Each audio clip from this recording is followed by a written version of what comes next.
Bonjour à toutes et tous. On a tous connu ça. Postuler à une offre d'emploi, c'est un peu comme lancer une bouteille à la mer.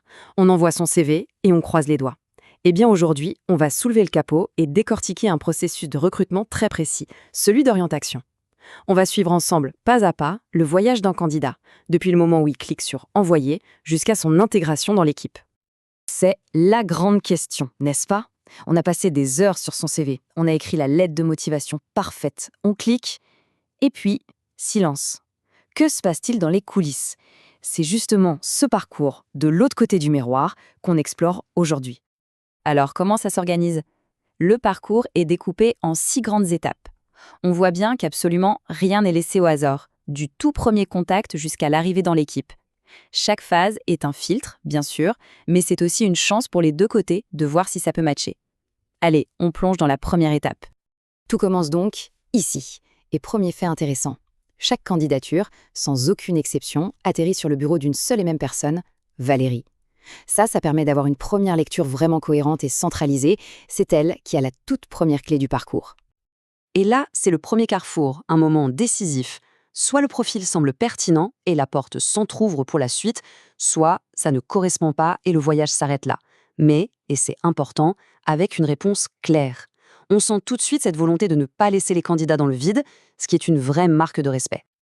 Ok, le profil a passé le premier filtre. Maintenant, on passe à un critère beaucoup plus pragmatique, voire terre à terre, la géographie.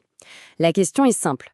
Est-ce que le talent du candidat peut être utile là où l'entreprise en a besoin en ce moment?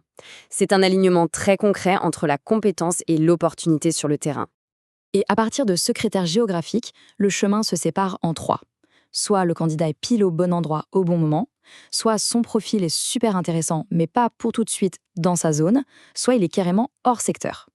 Ce qui est malin, c'est qu'il y a une suite logique pour chacun de ces 3 cas. Ça, c'est la voie royale, le scénario idéal.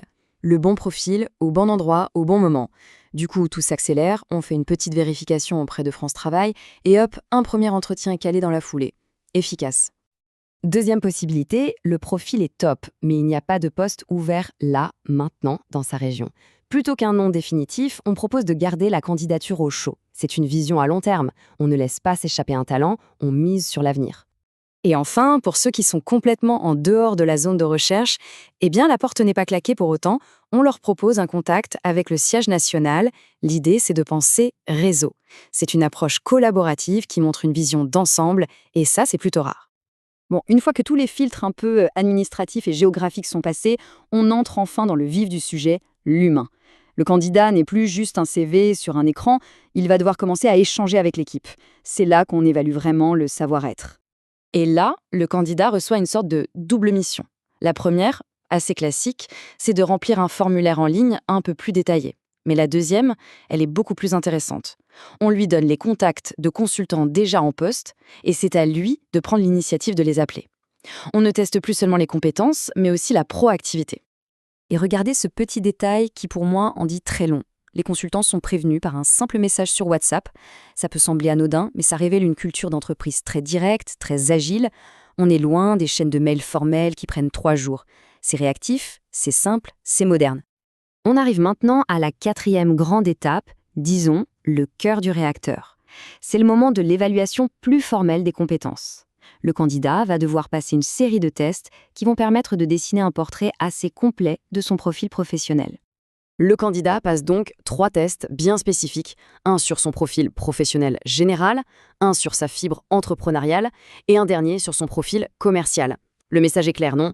On ne cherche pas juste un bon technicien, mais quelqu'un de complet, avec un esprit d'initiative et un sens du contact. Toutes ces pièces du puzzle, les tests, les retours des consultants, le formulaire, tout ça converge vers un grand entretien final avec Valérie.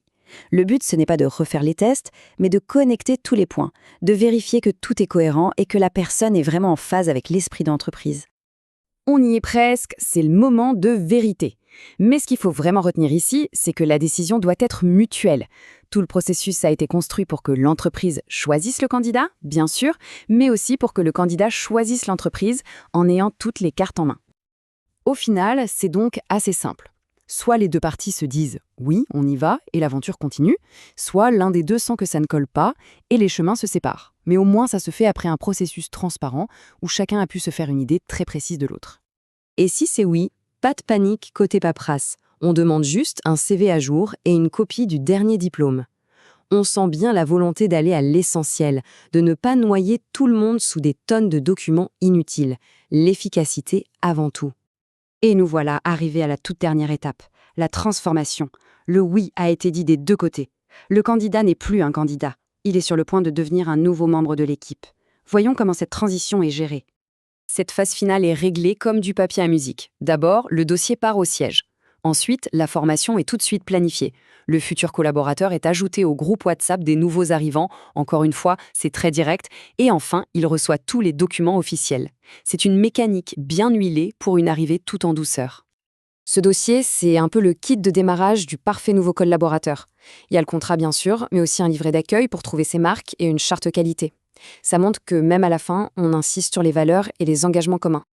On termine donc sur cette réflexion. On a vu un processus de recrutement qui est une véritable mécanique de précision, conçue pour limiter au maximum le hasard. Mais est-ce qu'un processus aussi structuré, aussi carré est la garantie absolue de trouver la perle rare? C'est une question qui nous amène à réfléchir sur le juste équilibre entre la méthode, qui est indispensable, et l'intuition, qui a parfois son mot à dire. Merci d'avoir suivi cette analyse.